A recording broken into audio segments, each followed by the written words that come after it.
नमस्कार, सविता किचनमध्ये तुमचं स्वागत. आणि आत्ता आपण करणार आहोत फ्लॉवरची सुक्की भाजी.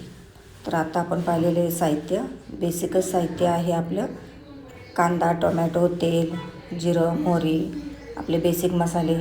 आता मी कढईमध्ये तेल टाकून घेतले, जिरं टाकलं, थोडी मोहरी टाकली. हे चांगलं तडतडू द्यायचं बघा. त्याच्यानंतर कांदा, टोमॅटो टाकून घ्यायचा. कांदा आणि टोमॅटो मी लगेचच टाकून घेतले कारण तेल छान तापले. आणि मी आता हे परतून घेते छान. वा.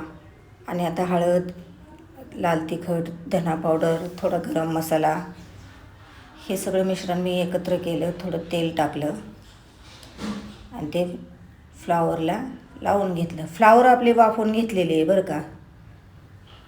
एक 10 ते 15 मिनटं मी वाफेवर ठेवली होती ही फ्लॉवर, खाली पाणी ठेवून चाळणीमध्ये. आणि मस्त हा मसाला आपला लावून घ्यायचा. कांदा, लसूण, आपलं कांदा, टोमॅटो आता हे बघा, हे परतून झाले. आता ह्याच्यामध्ये मी डायरेक्ट टाकून घेतलं.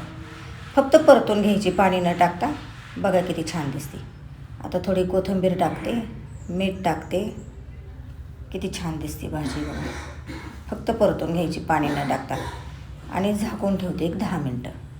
मस्त ही भाजी आपली जेवणाच्या स्टार्टर म्हणून किंवा डब्याला जरी तुम्ही दिली तरी चालू शकते. किती छान बघा.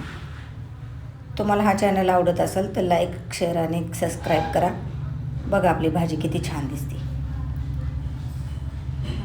फक्त वाफेवर 10 मिनटं वाफ देऊन ही आपली भाजी अशी चटपटीत मस्त होते. अशी नक्की करून बघा. माझं चॅनल आवडलं असेल तर लाईक करा, शेअर करा. थँक्यू.